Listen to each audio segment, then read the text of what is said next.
Section 175 बताता है कि एसएचओ बिना ऑर्डर फ्रॉम मजिस्ट्रेट के कॉग्निजेबल केस, यहाँ पे कॉग्निजेबल ऑफेंस नहीं लिखा, पता है क्यों?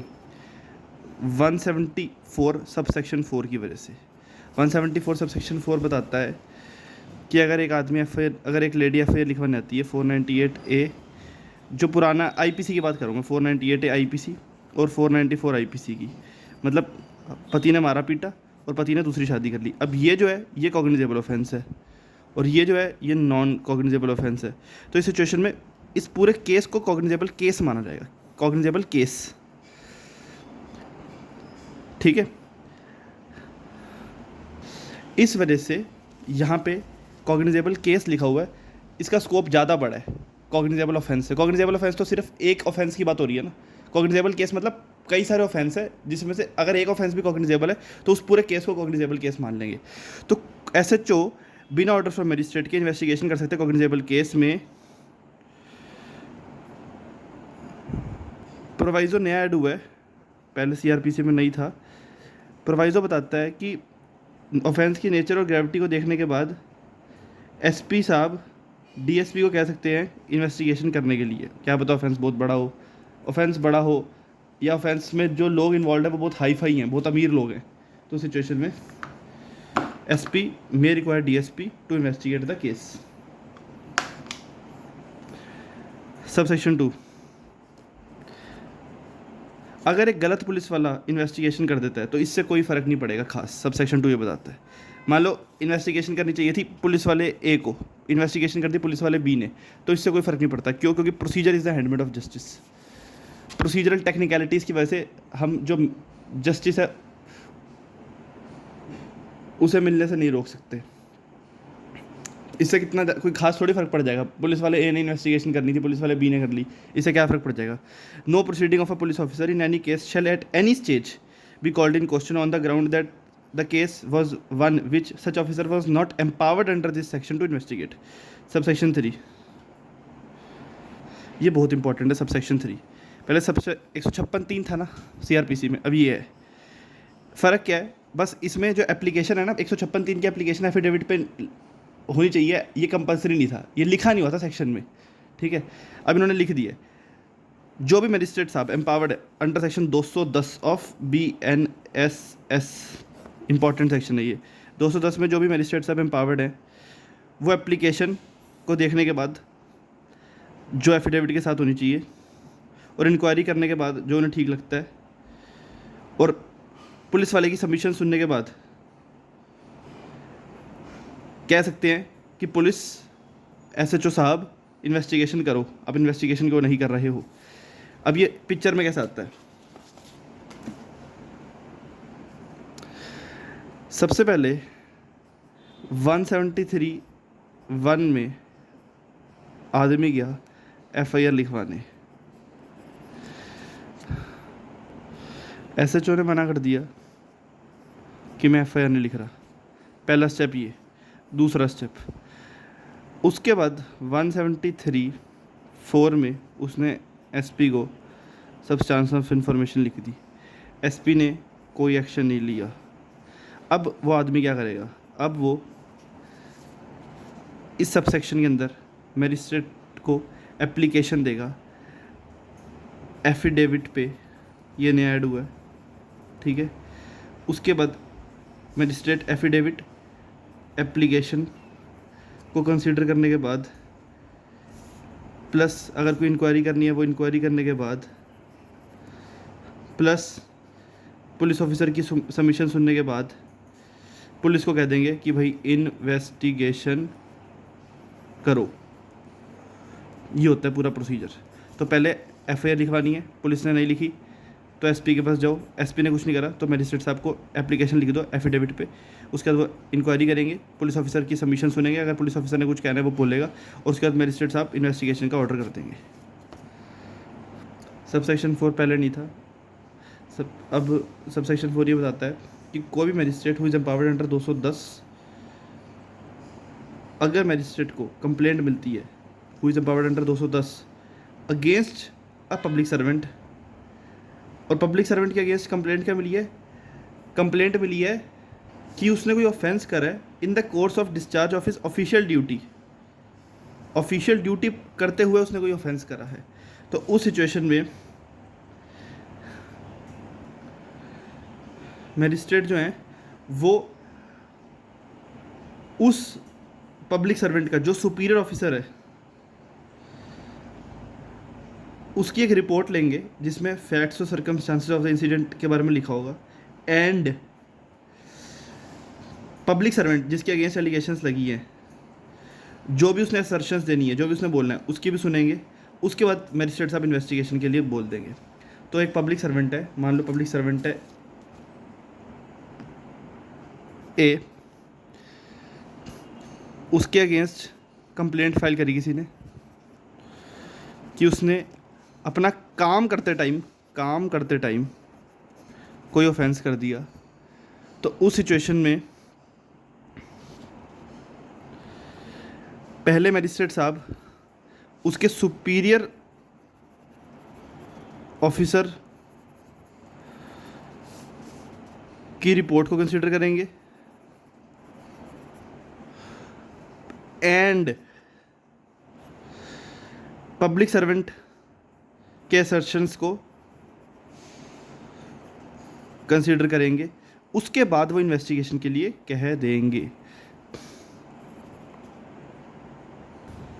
176 173 सब सेक्शन 1 में इन्फॉर्मेंट ने एफआईआर लिखवाई। एफआईआर लिखवाने के बाद एज पर सेक्शन 176 जो एसएचओ है वो इस एफआईआर की कॉपी, एसएचओ एफआईआर की कॉपी ऑफ एफआईआर मैजिस्ट्रेट को देगा एंड स्पॉट पे जाएगा जल्दी से जल्दी इन्वेस्टिगेशन करने के लिए एंड अगर ज़रूरी लगता है इफ़ नेसेसरी तो ऑफेंडर को अरेस्ट भी कर लेगा पुलिस वाला। ये होती है पूरी कहानी। सबसे पहले एफआईआर लिखी, एफआईआर की कॉपी एसएचओ को दी जल्दी से जल्दी, एफआईआर की कॉपी दी एसएचओ ने मैजिस्ट्रेट साहब को जल्दी से जल्दी, एंड एसएचओ या एसएचओ का कोई सबऑर्डिनेट पुलिस वाला स्पॉट पे जाएगा, जल्दी से जल्दी केस को इन्वेस्टिगेट करेगा और ज़रूरी लगता है तो ऑफेंडर को अरेस्ट करेगा। If from the information received और अदरवाइज का मतलब क्या है? पुलिस को खुद ही पता लगा कि ऑफेंस हुआ है, किसी ने इन्फॉर्म नहीं करा। पुलिस पेट्रोलिंग करती है ना, पुलिस पेट्रोलिंग कर रही थी, पुलिस को दिख गया ऑफेंस हुआ है। इफ़ फ्रॉम इन्फॉर्मेशन रिसीव्ड और otherwise an officer in charge of a police station मतलब SHO has reason to suspect the commission of an offence. Reason to suspect होना चाहिए, मतलब ऊपर से प्राइमा फेसाई लगाना चाहिए कुछ हुआ है। अगर मान लो मैं एसएचओ के पास जाता हूँ, पुलिस स्टेशन जाता हूँ और बिल्कुल वेग बात बोल रहा हूँ, कोई सर पैर नहीं है, किसी को भी लगेगा, किसी भी प्रूडेंट बंदे को लगेगा कि कोई ऑफेंस हुआ है, कोई भी बता देगा कि मैं झूठ बोल रहा हूँ, तो फिर एसएचओ को इन्वेस्टिगेशन करने की ज़रूरत नहीं है, स्पॉट पे जाने की ज़रूरत नहीं है। पर अगर हल्का सा भी रीज़न टू सस्पेक्ट है, क्योंकि जनरली इन्वेस्टिगेशन करनी होती है, बट यह है कि कुछ हल्का सा भी लगता है ना कि इन्वेस्टिगेशन की ज़रूरत है, तो इन्वेस्टिगेशन करनी होती है। Has a reason to suspect the commission of an offence which he is empowered under section 175 में बता रखा था ना कि कोई भी पुलिस वाला इन्वेस्टिगेशन कर सकता है अगर कॉग्निजेबल ऑफेंस हुआ है तो बिना मैजिस्ट्रेट की परमिशन के। तो he shall forthwith send a report of the same to a magistrate. ये जो रिपोर्ट है ना, ये एफआईआर की कॉपी होती है। एम्पावर्ड टू टेक कॉग्निजेबल, उसके बाद जो एसएचओ है वो खुद जाएगा इन पर्सन या अपने सबऑर्डिनेट को भेज देगा, not below the rank of police officer जो स्टेट गवर्नमेंट ने बताया है। मान लो दिल्ली सरकार ने कह दिया कि भाई अगर एसएचओ नहीं जा रहा तो वो कम से कम एएसआई को तो भेजेगा ही, ठीक है। और उसके बाद वो जो पुलिस वाला जो भी जा रहा है इन्वेस्टिगेशन करने के लिए, जो भी आईओ है इन्वेस्टिगेटिंग ऑफिसर, वो फैक्ट्स और सर्कमस्टांसेस को जाके देखेगा, फ़ोटो वोटो क्लिक करेगा, जो भी करना होता है, जो भी पुलिस करती है वो जाके करेगा। और अगर ज़रूरी लगता है तो इफ़ नेसेसरी ऑफेंडर को अरेस्ट करेगा। जो इफ़ नेसेसरी शब्द है बड़ा इंपॉर्टेंट है। हमारे कॉन्स्टिट्यूशन में एक आर्टिकल 21 है, CLE, आर्टिकल 21 जो हमें राइट टू लाइफ देता है, और ये फंडामेंटल राइट है, तो ये सबके पास अवेलेबल है। आर्टिकल 21 कहता है no person shall be deprived of life and personal liberty. No person लिखा है आर्टिकल 21 में, मतलब ये सबके पास अवेलेबल है। तो इफ़ नेसेसरी लिखने का मकसद यही है कि जब जरूरी है तभी अरेस्ट करना है, नहीं तो उसका आर्टिकल 21 वॉलेट हो जाएगा। अगर ये लिख देते कि अरेस्ट करना ही करना है तो आर्टिकल 21 वॉलेट हो जाता। किसी के पर्सनल लिबर्टी, किसी की राइट टू लाइफ को, किसी की पर्सनल लिबर्टी को तभी इन्फ्रिंज करना है जब ज़रूरी है। तो इफ़ नेसेसरी इसलिए लिखे, शैल अरेस्ट ये नहीं लिखा हुआ क्योंकि आर्टिकल 21 प्रोवाइजो बताता है कि अगर मैं गया पुलिस स्टेशन में, मैंने कहा कि ए ने ऑफेंस करा है, मैंने क्या बोला, ए ने ऑफेंस करा है, तो मैंने किसी का नाम बताया कि ऑफेंस किसने करा है, ए ने, और केस सीरियस नेचर का नहीं है, छोटा सा कोई हल्का सा ऑफेंस है, मतलब मान लो कोई भी छोटा सा ऑफेंस मान लो, ठीक है, तो जो SHO है वो चाहे तो वो इन्वेस्टिगेशन ना करे, ना अपने सबॉर्डिनेट को भेजे, क्योंकि केस सीरियस नेचर का नहीं है,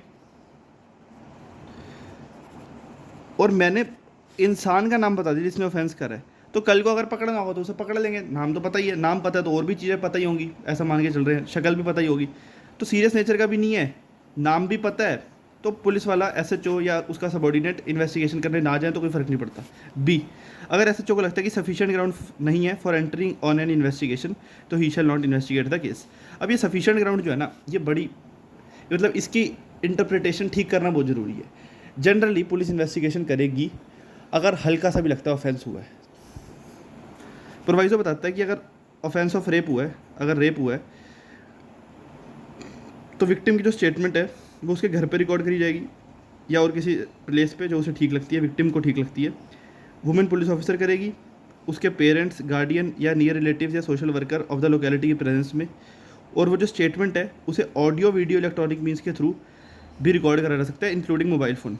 तो मोबाइल ले गए, उस रेप विक्टिम के घर पे वुमेन ऑफिसर ने उसकी स्टेटमेंट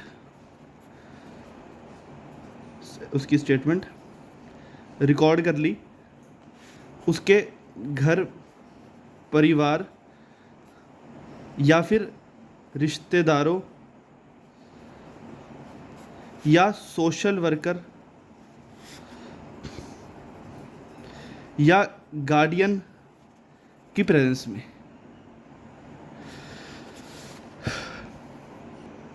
सब सेक्शन 2 ये बताता है कि अगर पुलिस ने इन्वेस्टिगेशन नहीं करी इन 2 रीजंस की वजह से, तो वो रीज़न बताएंगे अपनी रिपोर्ट में कि पुलिस को क्यों लगता है कि इन्वेस्टिगेशन करना ज़रूरी नहीं है, और उस रिपोर्ट को वो जल्दी से जल्दी भेज देंगे मैजिस्ट्रेट साहब के पास कि उन्होंने इन्वेस्टिगेशन क्यों नहीं करी।